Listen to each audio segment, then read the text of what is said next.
Divide mo sa 0.25. So, ang selling price mo is 560. Selling price, 560. Yan, meron tayong i-share. At nagpapatulong siya. Chef, bigyan mo ng mga idea basic ng ng manual food costing daw. Yung mga manual natin, susulat natin. Alright, bigyan tayong sample. Yan. Ayan, magbibigay tayo ng example, Kunyari, ang beef, ito, burger lang, sample natin. Kailangan mo ng 200 grams. Okay, na beef patty o beef. Tapos tomato, 50 grams. Tapos onion, 50 grams. Cheese, 1 slice. Okay, mayo, 25 grams. Ketchup. Kunyari, yan lang yung kailangan mo, Kung ang bili mo is 200 pesos per kilo, okay, kailangan mo ng di ba, na 200 grams. Ganito pang pagkakalculate. Okay, kung kailangan mo ng 200 grams, ang bili mo is 200 grams, bili mo 200 dirham per kilo o pesos per kilo, Ang ganito pa pag-calculate niyan. Kung binili mo siya ng 200, okay, i-divide mo siya sa 1,000 grams. Okay? 200 pesos ang bili mo sa 1,000 grams. So, pumapatak ang per gram niya is 0.2. Okay? 0.2. Since kailangan mo ng 200 grams, ita-times mo yan sa 200. Alright? So, ang magiging result ng 200 grams mo ng beef is 40 pesos. So, ilalagay mo ngayon dito. 40 pesos. 40. Okay? Magbigay ulit tayo ng isang example. Kailangan mo ng 50 grams ng tomato. Ang bili mo ay 50 pesos, for example, ang per kilo. So, ganun ulit. Okay? 50 pesos. I-divide mo sa 1,000 grams. So, yun ang result mo. Per gram mo, 0.5. Okay? 0.5. Ita-times mo siya, kailangan mo 50 grams. So, 25 pesos, for example, yung tomato mo. Okay? So, 25 pesos. So, ilalagay mo ngayon ulit dito. Yung 550 grams mo is 25 pesos.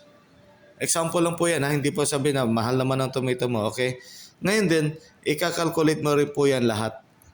Okay? Kapag bili mo is 1 kilo, i-divide mo yung 50 pesos ang bili mo sa per kilo, divide mo sa 1,000 ulit. Okay, example ulit sa mga beginner, medyo Okay? Kailangan mo ng onion, 50 grams, ang bili mo sa onion 50 pesos per kilo. Okay, ganito ulit yan. 50 pesos, divide mo sa 1,000 grams. Ita-times mo sa 50 grams na kailangan mo. So, ang result, 25 pesos per 50 grams. 25 ulit. Talagay ulit natin dito yung 25. Alright? So, ganyan lang po ang pagkukosting ng manual. Okay? Kunyari naman, itong mayonnaise, ang bili mo sa isang pakete mayonnaise. Okay? Kailangan mo ng 25 grams. Ang isang pakete, 200 grams. Ang nakalagay sa pakete is 100 grams, for example. 100 grams ang isang pakete. Okay? Ganito po yan ulit. Alright, ito, manual natin. 200 divide mo sa 100 grams. So, per gram niya is 2 pesos. Ilan ang kailangan mo? Kailangan mo ng 25 grams. Okay? Times 25 grams. So, ang sagot is 50 pesos. Okay? 25 grams. Okay. Sorry. Ulitin natin. Tama nga po. Tama nga. Ay sa 50 pesos yun. Yung mayonnaise. Okay? So, I hope naintindihan. Ngayon, ito-total nyo po yan. Kunyari, tapos nyo na lahat yan. Okay, total nyo yan lahat ng costing. 40 plus 25 plus 25 plus 50. For example, ang total cost nyo is 140 pesos. Okay, kunyari, itong pagkain nyo na to, ang total nyo is 140 pesos. Ngayon, ang kunyari, kailangan nyo ng 25%. 25%. Okay? 25 yung kailangan nyo. Ganito po yan, pag-create ng selling price ng 25% yung food cost. Okay? 140 divide mo sa 0.25. So, ang selling price mo is 560. Selling price, 560. Okay? Sa base sa 25% po yan. So, ganun lang po. Pwede naman din namang pwede rin gawin tong gantong style, okay?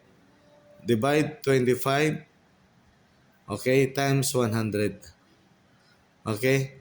Pwede rin yung ganong style. Pwede rin kanina divide 0.25. Parehas lang po yan. So yan, I hope nakatulong po ito kahit paano.